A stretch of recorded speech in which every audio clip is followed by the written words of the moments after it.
In the quiet town of Hollowbrook, the old Jefferson Mansion sat ominously under a moonless sky. It was said to be cursed, but few paid heed to these whispers. The Miller family had just moved in, glad to find a house for a bargain. Little did they know, they had signed a contract not just with the previous owners, but with an ancient evil. 11-year-old Emily was the first to sense something was terribly wrong. She was a bright child, with eyes that missed nothing. The first night in her new room, she was awakened by a disembodied whisper, soft yet sinister. "Emily, come play with me." She tried to brush it off as a nightmare, but there was no sleep that night. By the third night, Emily's behavior began to change. She was no longer the sweet, polite girl her parents adored. She became withdrawn, staring at corners where shadows weaved and shifted unnaturally.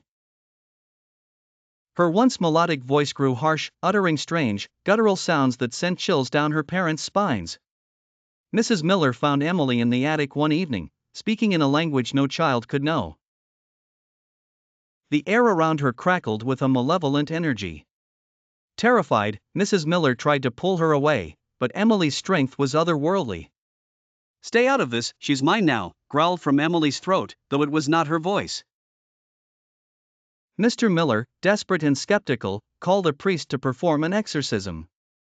Father O'Hara arrived with a Bible and a crucifix, but even he felt a shiver of doubt when he crossed the threshold. Emily's eyes, once vivid blue, now mirrored the abyss.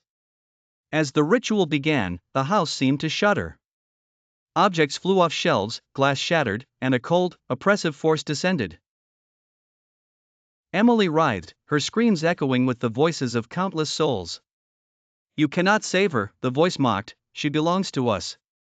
Suddenly, Emily broke free, laughing with a demonic glee. She lunged at her parents, her small hands now claws, her strength tenfold. The house became a slaughterhouse, drenched in the crimson of her family's blood. By dawn, silence and death reigned over the Jefferson Mansion. The sun rose to find Emily standing alone in the living room, her face calm, her hands stained red. "She was never ours," the voice chuckled as it faded. Hollowbrook now tells the tale of the Miller massacre, a story so frightful that even the bravest shudder.